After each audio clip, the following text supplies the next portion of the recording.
World Cup? What World Cup? We've just been waiting for the club football to resume for a month, and finally it's here. No one here cared about international football anyway. It was all about club glory. So it's finally here, and we couldn't be happier. Some people are more happy than the others, particularly some clubs in red who've made surprise signings from under the noses of other clubs. So to begin with, I think I'm going to go to Radhaji to kick us off. Radhaji, what's your talky point of the week, and how was the weekend for you? Hey Swag, good to get back to the Premier League grind, I would say. The week has been great. Really nice to see the teams, the Premier League action back. I think we saw the change in tempo and pace in the games this weekend versus at the World Cup, at least in some games, not in all.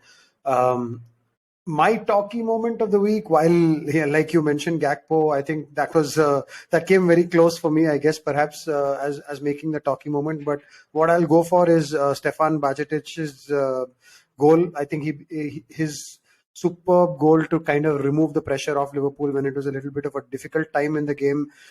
Amazing composure as he rounded the keeper and finished off. Became the third youngest scorer of Liverpool after Owen and Sterling, and the second youngest Spaniard to score in the Premier League after Fabregas. He's been one that Klopp and Pep Linders have been talking about for a really long time. Like all through the year in pre-season, he was one of the guys that everybody was keeping an eye on. So great to see him actually step up and do something noteworthy at the top level. He's got a few chances before this, but a goal really puts the exclamation point. So yeah, that's my talking moment of the week. Interesting company that you mentioned there, Owen and Sterling, both of whom went on to have careers with your rival clubs. I wonder who Bajcetic is going to be. I've already butchered his name, but where he's going to be playing in 10 years' time, maybe at Man City, maybe at Newcastle, considering the way they've been coming up. You never know. We'll have to wait and watch. RK, how's it been for you? What's your talky point?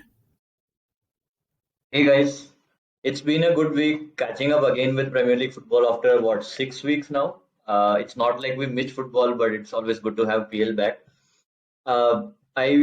I think after all the banter with respect to Alexander Arnold and him being in cold storage for all these weeks, I'm going to pick Alexander Arnold's pass to Andy Robertson as my moment of the week, a talking moment of the week. I think that was brilliant pass, and he reminded us what he's capable of with the ball, but also a bit of a shout out to the United fans who made a new name or a new song for Garnacho, just remodeling the Ronaldo one. Viva Garnacho, running down the wing, hear United sing. Yeah, I mean, always good to recycle something that suddenly become available, right? For no fault of the fans, there is a song that's available, but no one to sing it for. Why not give it to a young and upcoming talent like Garnacho? Right. Ashwin, how's it been for you? Care to sing the song? Not yet. I don't want to jinx it. I think it's great to have the Premier League back, obviously. For me, it's like the only way you can get rid of a hangover is to drink more, right? So after the great World Cup that we have had, like our favorite club competition has finally returned. My talking moment of the week, Swag, is Arsene Wenger returning to the Emirates. Arsene Wenger is pretty top of mind for me. I've been reading his autobiography as well, and he talks about his dedication and his passion for Arsenal Football Club. So it's great to see him, the professor as he was called, back at the Emirates, and to also see Arsenal's performance over the weekend. They continued their winning streak. And I mean, who knows? We might finally see the Gunners win the title this time. Yeah, always good to see Wenger back in Arsenal terms, much better than what he's been up to as part of FIFA. The talky point of the weekend would be Haaland. It's like that machine, exterminate, nothing doing, no 6-week layoff, making any sort of a difference for him. He's already scored more goals than, I don't remember. I mean, all these stats banding around, more goals this season than the best Gerrard season ever, or best this guy ever, best that guy ever. He's apparently 4 or 5 goals away from being the most goals scored in a debut season. So it's like he never left, and probably the 6 week break did him more good than harm. It didn't disturb his rhythm, and he's ready to go on further. Talking of things top of mind and reading, I heard your, you guys pod from last week of the World Cup final, and Swag, you mentioned angels with dirty faces. So I have picked that up. Thanks for the reference. Perfect. And to begin, then, I think we talked about Haaland, but Ashwin talked about Wenger returning to Emirates, and our Arsenal finally in with a shout. And we will obviously not consider whatever Arun has to write on the group, because that's just white noise for us. But are they serious contenders? And it could also be the fact that we consider them as serious contenders, but the shadow of City looming so large is just enough that we don't consider them. Is that the case? 5 points dropped in 15 games. It's kind of, the more I think about it, it's so unreal, right? 15 games, 40 points, 13 wins, 1 draw, and just 1 loss. The way that they are going, obviously, they have a few tough fixtures coming up, and we will know something more about them. But time and again, they seem to be able to fight back from tough situations, which in the past we have already talked about. We would not have ascribed to them. Again, in this game, they didn't have the best of that first half. Although they dominated it, they fell behind. Again, a silly mistake, right? In front of the watching Arsene Wenger, you might have thought, okay, this is a relapse into old times in front of him, is it? And then they just come out fighting in the second half, and they have this 15-20 minute patch, score 3 goals. And this has become a pattern now. It's become a pattern that we have talked about it so many times. I think we have to, whatever Arun says, and he says a lot of stuff. He told me yesterday that Arsenal can still finish 6th or 7th in the league, but leaving all that aside, the time has come to really put them down as serious contenders. Yeah, it seems too good to be true, right? Like that form. It's something that you would probably associate the peak City or the Liverpool teams to have. Um, I think what is great about this Arsenal team is the self-belief that they have. They were obviously 1 goal down, but they also got a goal before the halftime. It was obviously ruled out by VAR, but like they did get that goal. They did get that goal, and after the halftime interval, it felt as if Arteta instilled this confidence in them to come out all guns blazing, and they got those quick fire goals. Quick shout out to Saka. I think he was incredible again. I mean, the boy just seems to have, been resurrected after the disappointment that he faced at the Euros. Um, I still won't call them champions yet. I know it's a tradition across rest of Europe to call to christen the team which is at the top as winter champions, but I would still not call them champions yet. I feel that City have a better squad, and also the fact that Arsenal have Europa League to play, it might come down to haunt them later as well. So let's see how things pan out. But Arsenal are looking in like pole position to finish quite strongly and then potentially get the title. Yeah, man, I don't know about that. I think I'm turning into a believer. I'm beginning to believe. Before we broke for the World Cup, I was firmly on the. Well, actually, a couple of weeks before we broke for the World Cup, I was firmly on the City are going to pip them bandwagon. I still maybe am slightly, but it's very, very slight at the moment.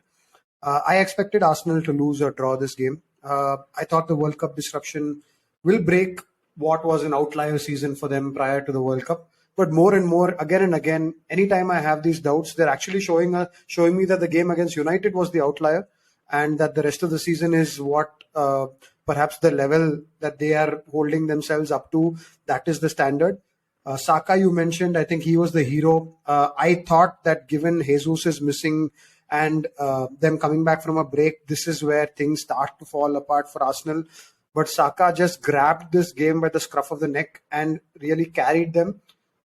A real big shout out though to the third goal that we see. It's one of the best goals I think we'll see in a long time. The one touch triangles, a perfect through ball, a superb turn and a finish. Nketiah, who none of us really talk about at all, really has got 11 out of 11 at the Emirates. But I mean, I keep coming back to the guy Saka. We talked about it after maybe 3 or 4 weeks. We talked about how he's perhaps not reached the level that he did last season, and everybody else was carrying Arsenal.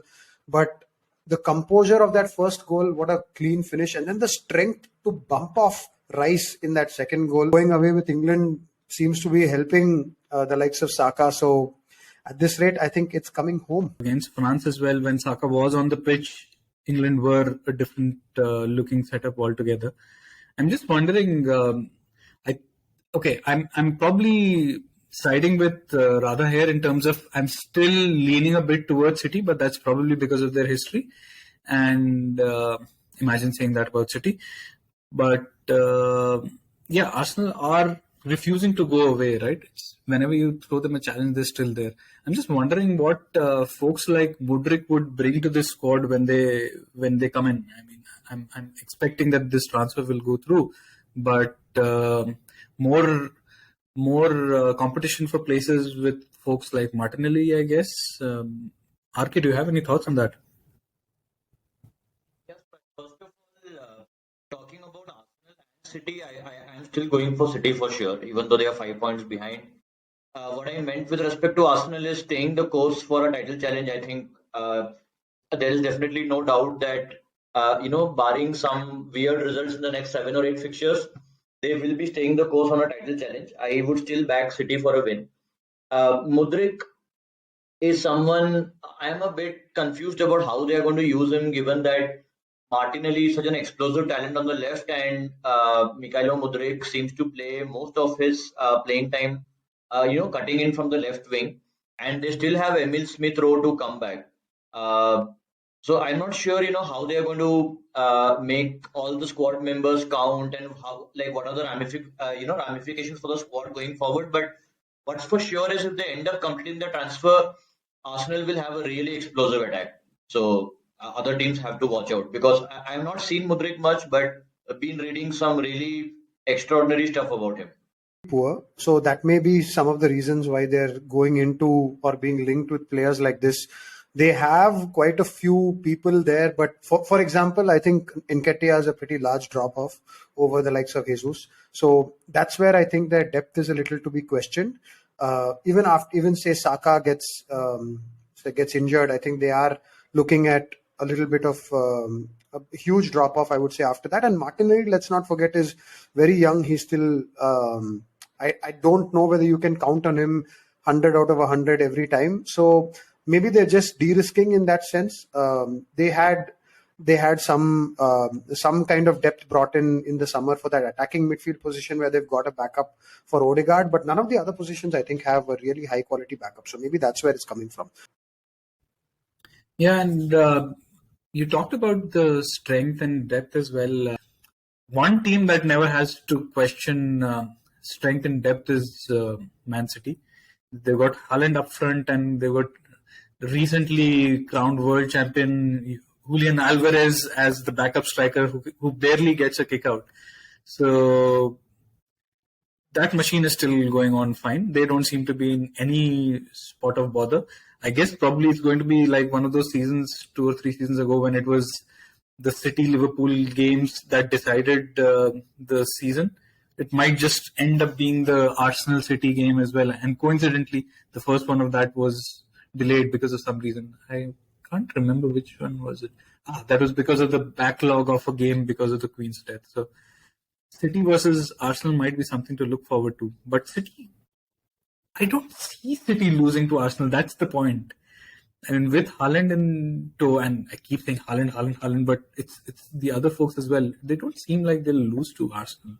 I think everyone apart from Pep Guardiola probably thinks that Arsenal is going to win the title.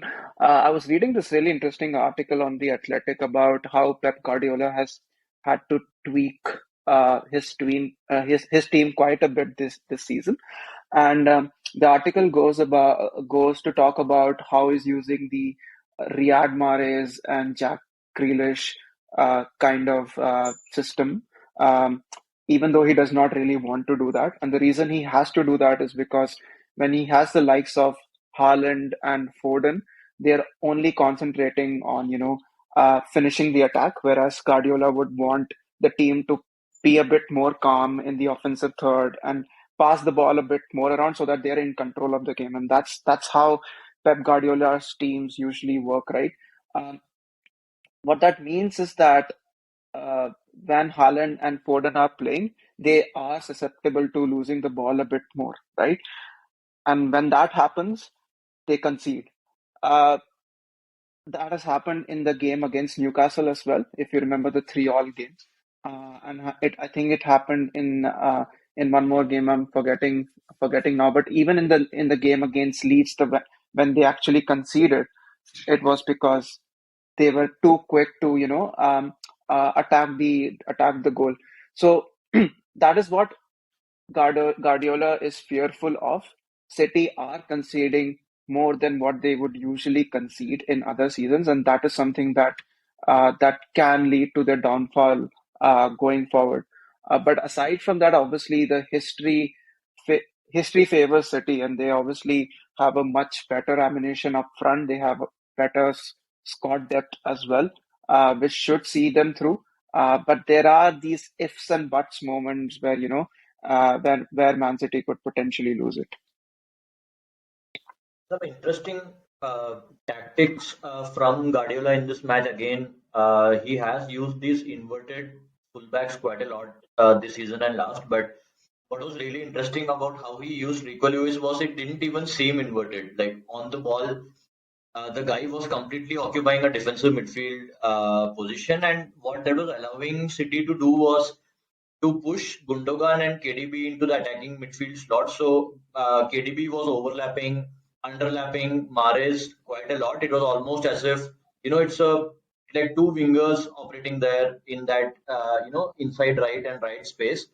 And Gundogan was also able to push forward and almost into a number 10 position, behind Haaland and doing what he does best, which is making those late runs into the box.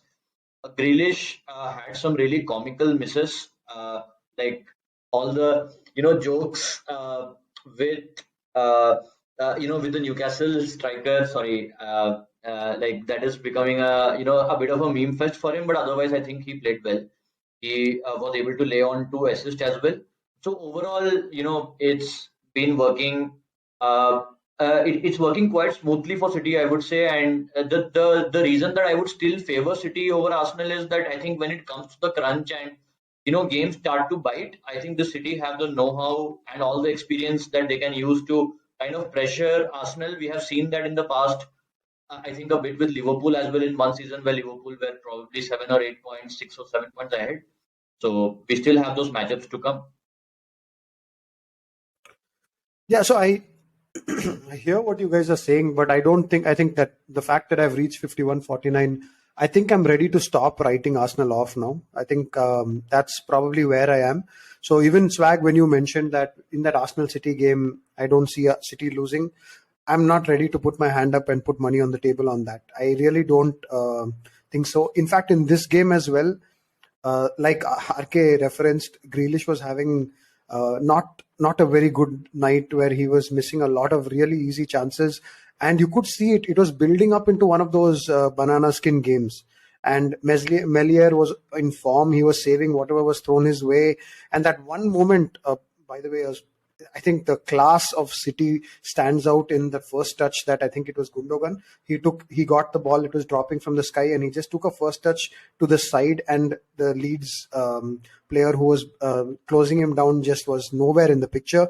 That level of class, and then it went to KDB, who played like an insane ball with the outside of his foot as well. KDB looks like he's loving playing with these young, energetic really action-filled players that he was complaining about not having at Belgium. What the Belgium people must be thinking of KDB after all, the horrible form that he showed for them. Definitely, there must be some grouses and salt in the wounds for Belgium. What do you guys think? Oh, definitely.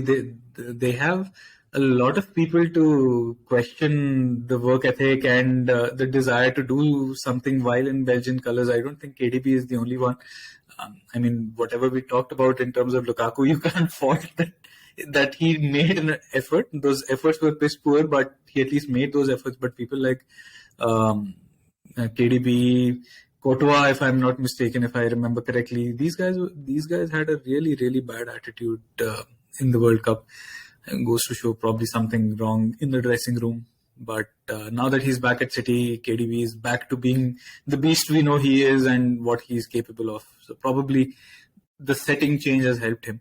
But going from one United and Leeds to a couple of others who are chasing the top four in Newcastle and Manchester, I'm conscious of time and thinking, are these guys part of the top four race, or are these guys part of those outside title challenges? Maybe more so in front of in terms of Newcastle, because we're expecting them to buy tons of players. I know RK is already shaking his head in terms of Man United, but these guys are not too far off, right? I mean, not too far off from third, not too far off from second. What do you think? Yeah, I mean, I talked about it a little bit earlier when we were discussing Arsenal. Newcastle looked like another of the teams that was really in sync this week. You had a lot of teams which were kind of there was a proper hangover in a lot of cases. I think Leicester were one of them. The other, maybe Palace, was really off color as well. But Newcastle was on fire. I think their interplay, their passing and moving, their likes of Almiron and Joelinton, who were on fire before we left, were looking really sharp as well. That being said, I really expected Arsenal and Newcastle to kind of slip up in this week, coming back from the World Cup, being on a real tear before the World Cup. Being like tricky opposition, I would say, in both accounts. So I was really expecting them to have a hard time. But in the first, or I don't know, third minute, Amarte, proper hangover challenge. Like, he was 20 hours late to that challenge. And they went on and scored the penalty. And after that, it was all Newcastle to Almiron. I'm waiting for that bubble to burst, but it just doesn't seem to burst. I mean, just before we broke for the World Cup, he had this goal which kind of the ball ricocheted off everybody, and then he ended up through on goal, and he had the same kind of finish that he had on Boxing Day as well. His demeanor, the calmness that he's showing now in front of goal, you can't call this a fluke anymore. This guy is unrecognizable from the Almiron that I've seen in the past. He's taking all the right decisions. Unbelievable evolution of a guy who I thought was very average and limited, and everything seems to be going Newcastle's way as well. Newcastle seemed to be a really well coached team, right? So they obviously they didn't have a lot of players playing at the World Cup, so that really helped with the preparation for this particular game. And I agree with Radha. I'm waiting for the bubble to. I was rather waiting for the bubble to burst. I was living in denial that Newcastle are probably in a false position, but they don't seem to be. Like, they are one of those teams who know what they're doing. They have a proper plan in place. Their attack is all in sync. Let's not forget that they had two strikers missing. They did not have Wilson. They did not have Isaac as well, and still they were able to get in Chris Wood, and Guy bangs in a goal. So everything seems to be working for them. They don't have any other competitions to worry about, unlike Arsenal. So it's just the Premier League for them, and I'm sure like top four is the target for them, and they are very likely to get that. Swag, coming back to your question, they have played a game more than Arsenal. They are still 7 points behind. While they are close to City, United are 11 points behind Arsenal and 6 behind City. So that's still daylight between these teams, I would say. Yeah, I don't think he meant the title. I think no one is that deluded, right? So we're probably much closer to seventh than we are close to the first or the second spot.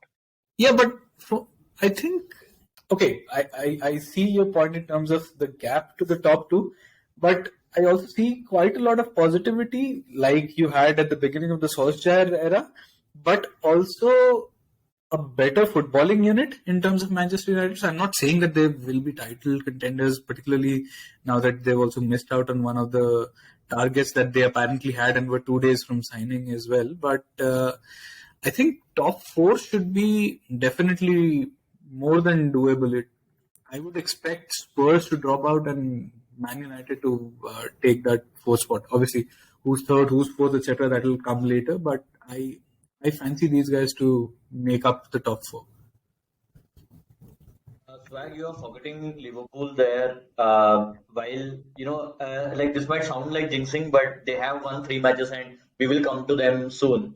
But before that, let's talk a bit about United. I think the exit of Ronaldo. I think we were having this discussion with Ashwin around, is United a better side, without him? And I think that answer is coming out very, very strongly in the last few performances, and you can see it in the movement of the players, right? Where once Martial has come in, and they had a half with Rashford and Anthony and Bruno, which is probably the best four. While Anthony had an off game, I think the rotations and the fluidity which we saw in attack is something which is most welcome. And what is encouraging to note about every Ten Hag performance is the automatisms that he talks about. So in the previous game, the automatism was in terms of a lot of well worked dummies that people were giving. So there was a move where Bruno had dummied it. He dummied a ball into Van Bissaka. Van Bissaka and Malacia also did a few great dummies which ended up in shots. So you can see these patterns. The first goal itself, that was a very well worked, set piece routine where the Martial was holding off one of the defenders, and Rashford came into space and finished it out first time. So there are good things to see in terms of the pattern, and people are able to slot into roles. So like Luke Shaw coming in at centre back and playing a good game. Definitely a lot of good things that Ten Hag is producing. Casemiro, I think, was the man of the match. Had a brilliant game in terms of winning the ball back and dictating the play. Like a lot of us have talked about him a lot during the World Cup, and he was just producing more of that. However, the striker problem and the lack of depth that we have in certain positions is something which will be a problem for United. We are almost bankrupt. We don't have any free cash at the moment, so we'll have to probably go with this squad for the rest of the season. So that's going to be a pain point for United. No money coming in from all that cash freed up from Ronaldo's weekly salary. No, just 25 million in the bank. But let me take this chance to address it once and for all. I never said that United. I never said that I don't agree that United play well without Ronaldo. What I mean is that we should not be disrespectful to our legends, and also I meant that Eric Ten Hag and United should have sold him or should have tried to sell him before the start of the season. Anyway, speaking of this particular game, I wanted to give a quick shout out to Casemiro. Like, we know the player that he is. Like, he made that Real Madrid team, which won 5 Champions League, look so good. We always talk about the Modric and the Kroos of the world, but it's those invisible things that Casemiro does really well, and he did that, and he has been doing that really well this season as well. I know we only played Nottingham Forest, so let's not get too ahead of ourselves. But even in the game against Chelsea and against Spurs, he did that job so well. And again, what Casemiro actually brings to the team is those attacking transitions. Like whenever we lose the ball, right? He almost he has this sixth sense, and he knows where the attacker is going for the ball. So he covers that space up.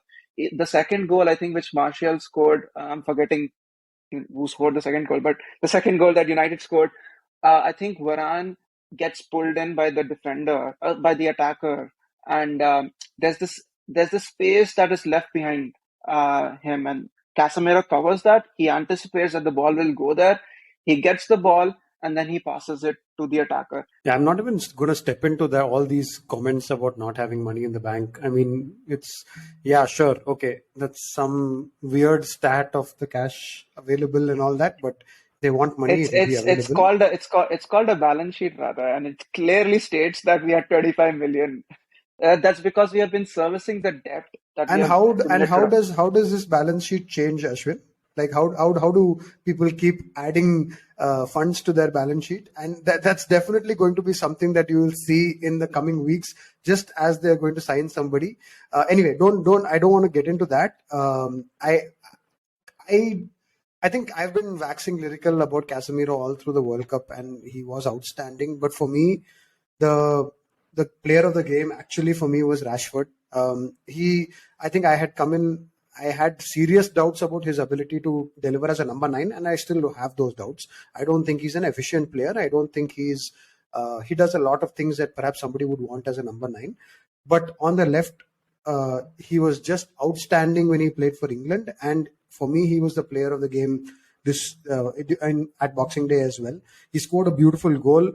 That setup for Martial's goal was a typical Rashford in full flow kind of goal, getting the ball, running at the defense, cutting back, finding a player in space. He had a superb crossfield ground pass on a counter which set up that Anthony chance, which he should have scored as well. He could have got another goal, which was saved by the keeper.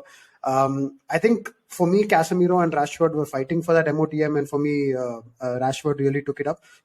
One more magic wand intervention, if you guys remember, came from our very own Swag. In the episode or in the weeks leading up to the World Cup, he picked on two teams. One was Everton. I think at that time they had the best defensive record in the division or something like that with a very very inferior XG. And then Swag also talked about Leicester having a certain unbeaten run, etc. And look what happened to both those teams. Yeah, guilty as charged. Guilty as charged. I think I mean, okay. Truth be told, we did say that Everton were overperforming their XG situation. It seems that it has finally caught up to them, and Frankie might be going soon to his Fat Frank days if things keep going this way. But yeah, guilty as charged there. No comebacks. If I remember right, he also said something about Bournemouth. I think they went on some 2 or 3 games unbeaten, and then suddenly Swag was on the, hey, what about Bournemouth? And then going back a bit further, he said something about Chelsea's number 9 scoring and Aubameyang and all that. After that also he went on. I think Swag is the real jinxer in the group. I think we keep mentioning Arun, who of course is our RK's twin brother, but Swag is the real powerful jinxer in this group. Yeah, but the only difference is I'm an unintentional jinxer. I'm not intentionally trying to jinx anyone. I mean, let alone why would I try to jinx Chelsea's number 9? But yeah, it seems like my words seem to have the effect in the opposite direction. A jinxer is not born, Swag. It has jinxing thrust upon him. Do you also believe that Arsenal will finish sixth, as RK's brother has predicted? No chance. No chance. Oh, come on. Okay, now yeah, now you're wanting me to say that they'll finish in the Champions League spots so that they don't, and a United fan can go home happy. But yeah, truth be told, I don't see them finishing outside the Champions League spots anyway. Anyway, we shall move on from this, and I think another interesting thing to look out for was Liverpool's return to the Premier League.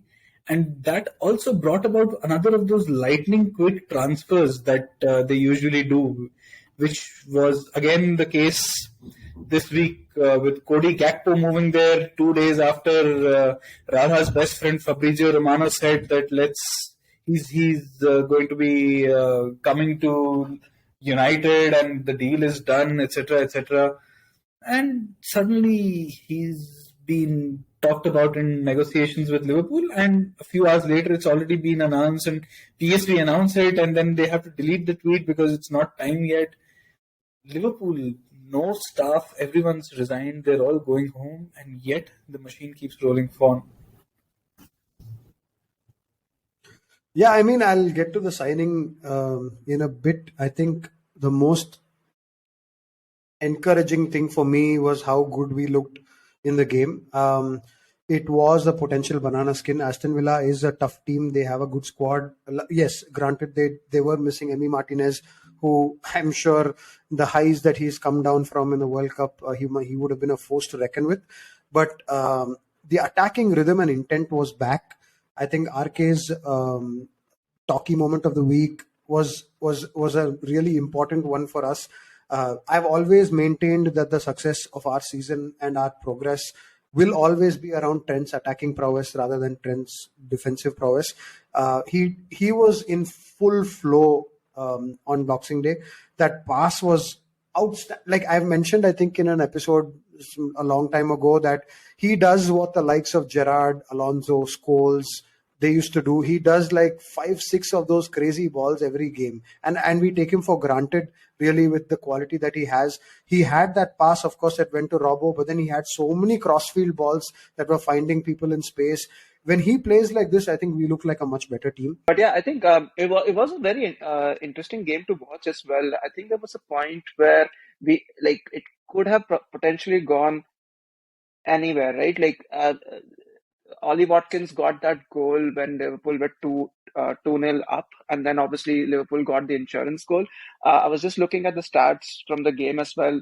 Aston Villa had 12 shots to Liverpool 16. 6 of them were on target to Liverpool's 9. So, as Radha mentioned, because Liverpool's defense is not where it has historically been, that means that they have to rely on their on their attack, which has been great. Like talking about the Cody Gakpo transfer, it is obviously that has hurt the sentiments of a lot of United fans. I know United were linked quite heavily with Cody Gakpo. We made an offer as well, but then I think Eric Ten Hag wanted Anthony instead. Uh, in hindsight, it might not be, it might not be a bad thing for us to, potentially to miss out on Cody Gakpo.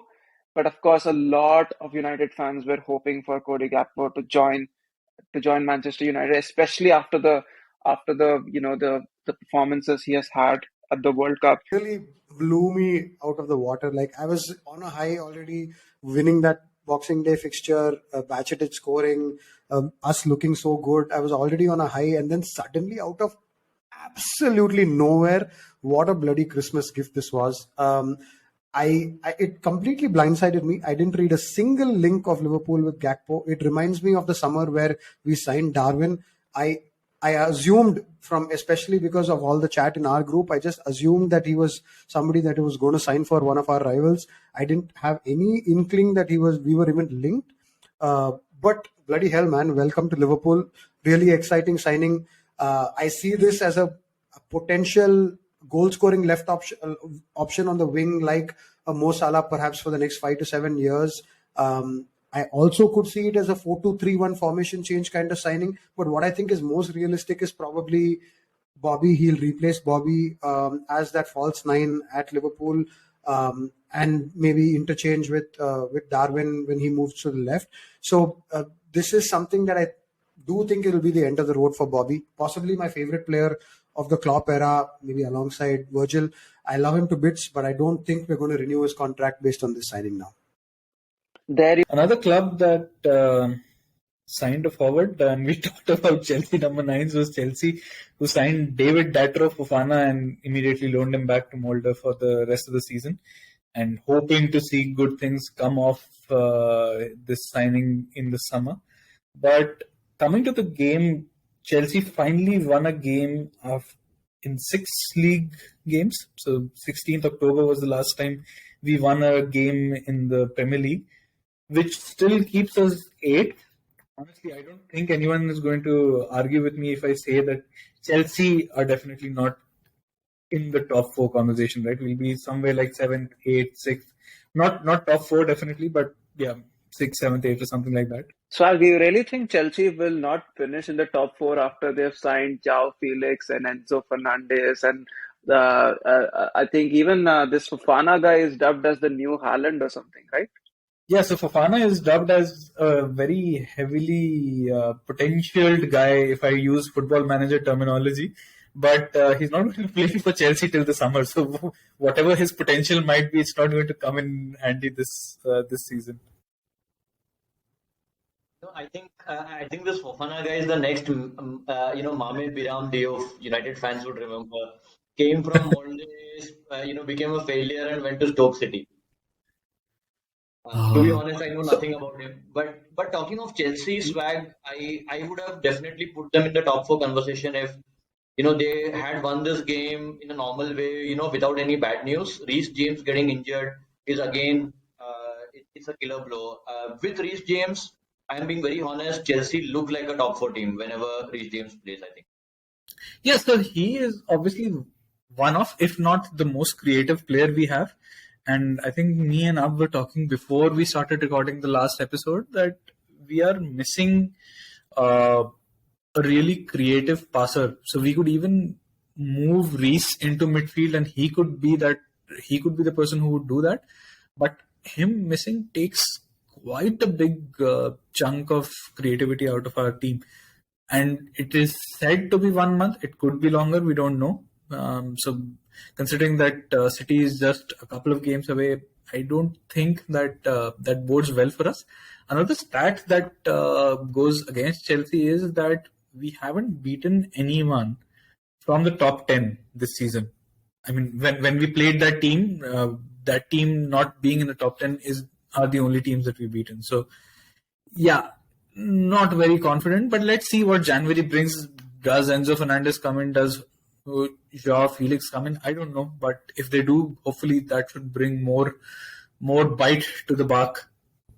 Hey, so I really don't know where you're coming with all this like negativity swag. I mean, at the end of the day, Chelsea is 1 point behind Liverpool, and I'm feeling pretty optimistic about Liverpool at the moment. So I have no idea where you're coming from. You're 5 points behind United, potentially, I don't know, I think 4 points behind Spurs if the game in hand. So I have no idea why you're being so negative. I think this is a classic jinx tactic.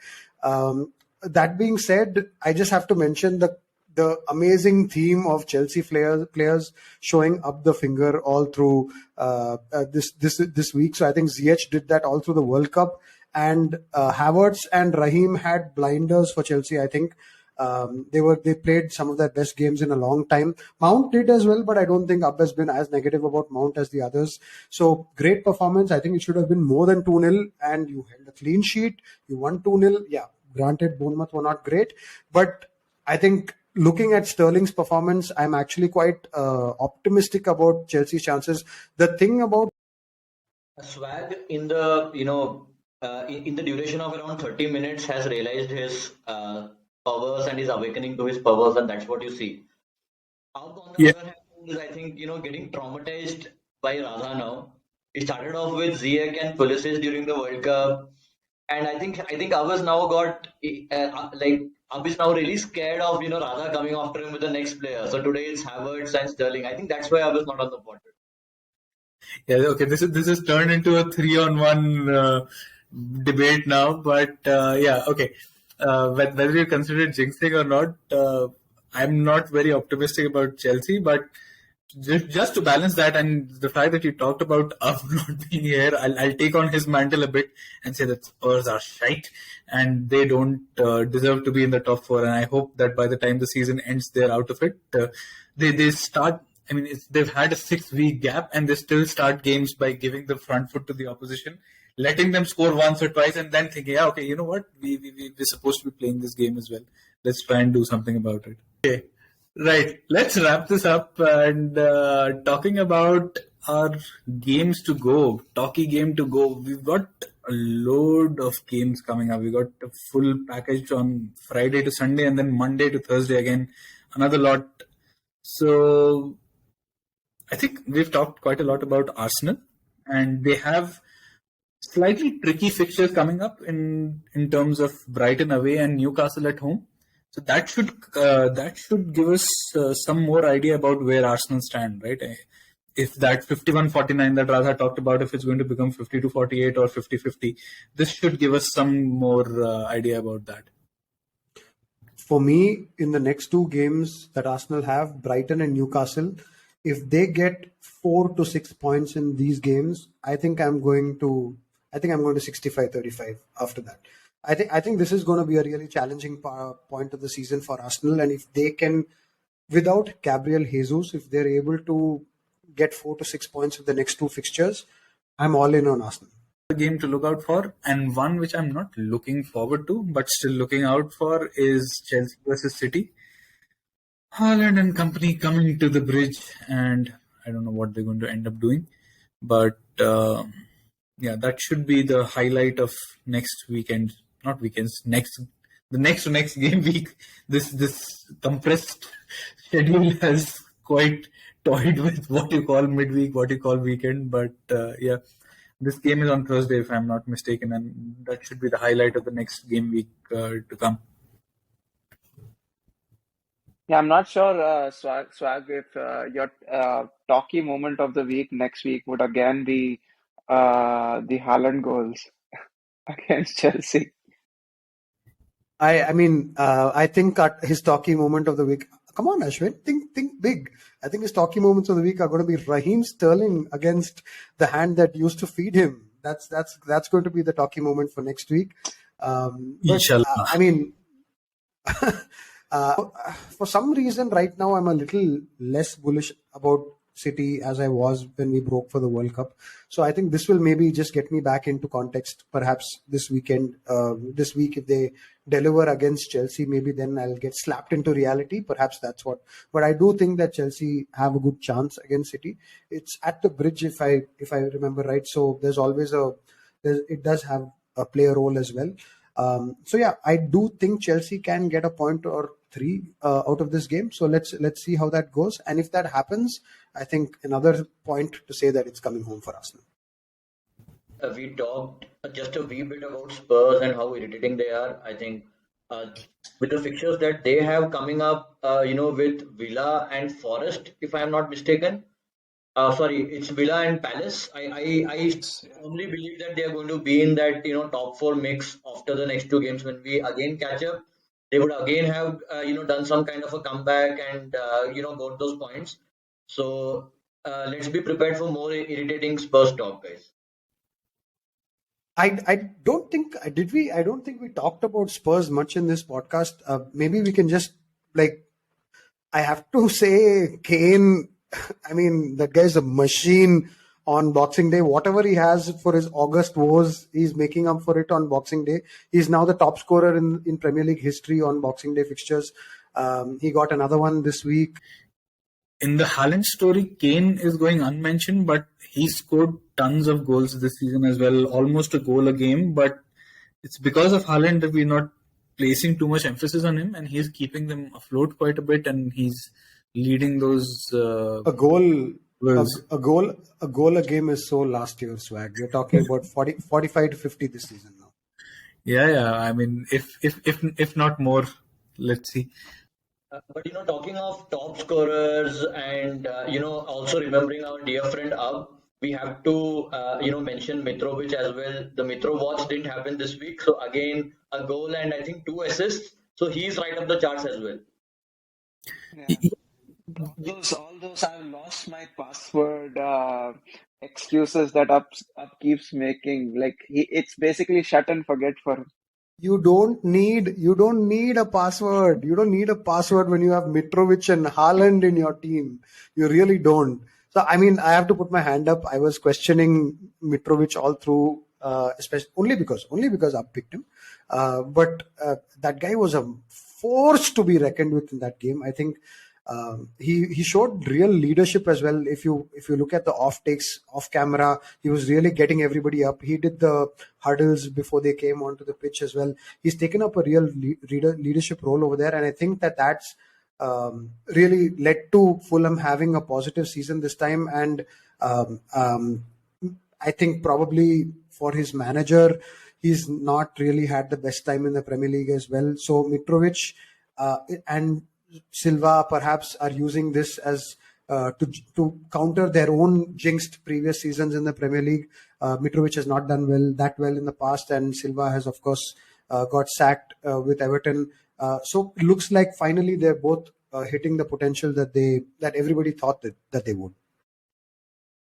Yeah, and that's caused Fulham to be where they are, and for a surprising turn of events, we might see Fulham and Norwich together in the Premier League in the same season next season, if only Norwich can get promoted, which I'm not sure that they're in line to do this season, but we shall see.